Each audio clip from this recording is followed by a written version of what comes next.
এখন বাজারে প্রচুর তরমুজ পাওয়া যাচ্ছে আর সেগুলো বাড়িতে এনে আমরা অবশ্যই কেটে খাচ্ছি, কিন্তু এর যে খোসাটা আছে খোসাটা দিয়েও অত্যন্ত লোভনীয় রেসিপি তৈরি হয়। তো সবাই জানে না যে এটা কিভাবে রান্না করতে হয় কিংবা কিভাবে কাটতে হয় খোসাটা। তো আজকের ভিডিওতে আমি সব কিছু তোমাদের সাথে শেয়ার করব, কিভাবে তোমরা তরমুজের খোসা থেকে খোসার যেটা শক্ত অংশ সেটা কেটে বাদ দেবে, এমনকি কিভাবে এই রেসিপিটা তোমরা রান্না করবে। আর একটা কথা, এত লোভনীয় হয় এই রেসিপিটা, একবার খেলে বারবার বানাতে ইচ্ছে করবে। আর খুব সোজা সাধারণভাবেই এটা তৈরি হয়, কোনো রকম ঝামেলা ছাড়াই। তো দেখতে থাকো কিভাবে এটা আমি কেটে নিয়েছি খোসা থেকে, কিভাবে কেটে আলাদা করেছি, এমনকি কিভাবে রান্না করেছি। আশা করছি সবারই অনেক ভালো লাগবে। তো ফুল ভিডিও দেখো। আর যারা আমার চ্যানেলটা এখনও পর্যন্ত সাবস্ক্রাইব করনি তারা অবশ্যই করো, চ্যানেলটা সাবস্ক্রাইব করে পাশে থেকো। আর যারা পুরানো বন্ধু অলরেডি আমার চ্যানেলটা আগে থেকেই সাবস্ক্রাইব করেছো তাদের তো অসংখ্য ধন্যবাদ এতটা পাশে থাকার জন্য, এতটা সাপোর্ট করার জন্য। এইভাবেই তোমরা পাশে থাকো যাতে আমি আরও এগিয়ে যেতে পারি। আর সবাই একটা করে কমেন্ট করো, যদি ভালো লাগে এই রেসিপিটা বাড়িতে একবার বানিয়ে খেয়ে আমাকে জানিও কেমন লেগেছে। এটা আমার মায়ের হাতে রান্না, তো সেটাই আমি একটু প্রসেসিং করে তোমাদের সাথে শেয়ার করেছি নিজের মতো করে। তো আশা করছি তোমাদের অনেক ভালো লাগবে। দেখতে থাকো ফুল ভিডিও কিভাবে বানিয়েছি তরমুজের খোসা দিয়ে অত্যন্ত লোভনীয় একটা রেসিপি, যেটা গরম ভাত, পরোটা, রুটি সব কিছুর সাথে খেতে লাগবে অসাধারণ। তো এই যে খোসাগুলো দেখতে পাচ্ছ এটা দিয়েই বানাবো আজকের রেসিপিটা, দেখতে থাকো।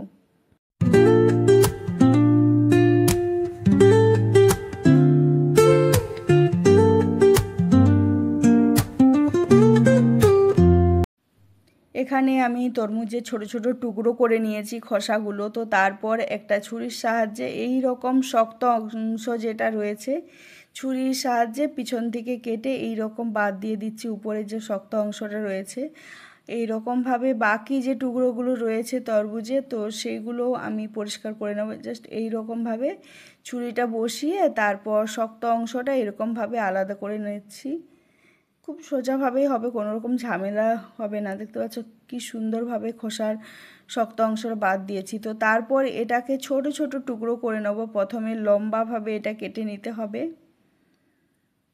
এরকমভাবে লম্বাভাবে কেটে নিতে হবে। তো তারপর আবার সাইডে করে ছোট ছোট টুকরো করে নিতে হবে, যেরকম আলু পোস্ত করলে আলু পোস্ত কাটা হয়, তো সেই রকমভাবে একদম ছোট ছোট টুকরো করে নেব। এই যে, তো এই রকমভাবে আমি সব তরমুজের খোসাগুলো ছাড়িয়ে ছোট ছোট টুকরো করে নিয়েছি। দেখতেই পাচ্ছ কী রকম সাইজের হয়েছে, একদমই ছোট ছোট আলু পোস্ত করার মতো যেটা হয়ে থাকে, তো ওটাই। এই যে, তো দেখতে পাচ্ছ। আর একটু একটু লাল অংশ থাকলেও কোনো প্রবলেম নেই, এটাও খাওয়া যাবে।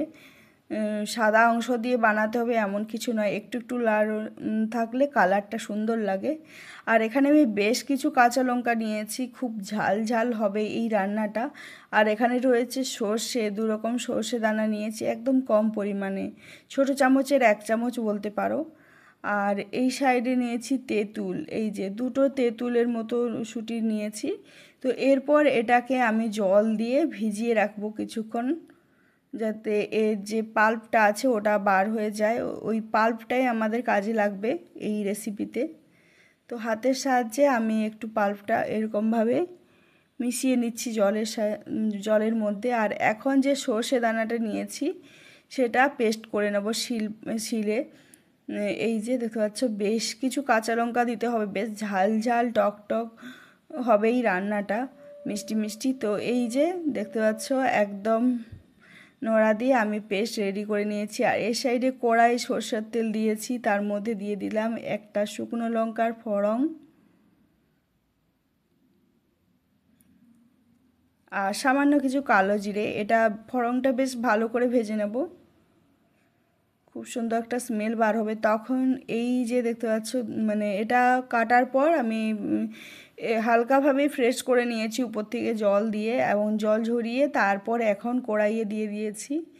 কাটার পর একটু হালকা উপর থেকে কোনো মানে ঝাঁঝরি থালা কিংবা বাটি দিয়ে উপর থেকে জল দিয়ে এটা জলটা ঝরিয়ে নিলে এটা ধোয়া হয়ে যাবে। তো এখন এগুলো ভালো করে ভেজে নেব। এই যে এটা কিছুক্ষণ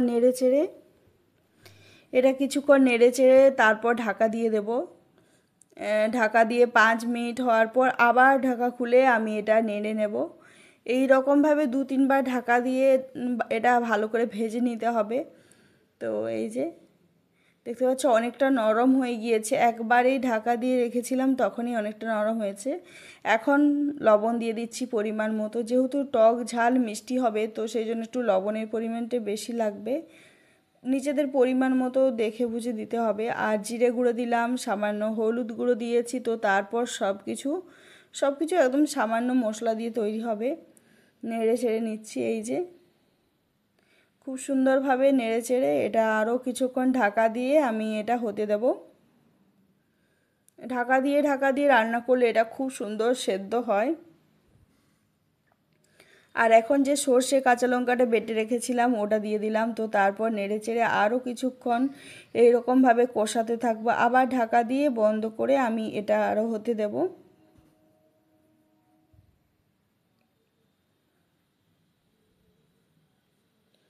এই যে ঢাকা খুলে নিয়েছি, দেখতে পাচ্ছি এটা অনেকটা মানে বেশ মাখো মাখো ব্যাপার চলে এসছে। তো তারপর যে আমি তেঁতুলের পাল্পটা করে রেখেছিলাম ওটা পুরোটা দিচ্ছি না, একটু রেখে তারপর বাকিটা সবটাই এখানে দিয়ে দিয়েছি। তো তারপর আবার নেড়ে চেড়ে সব কিছু ভালো মতো মিশিয়ে নেব।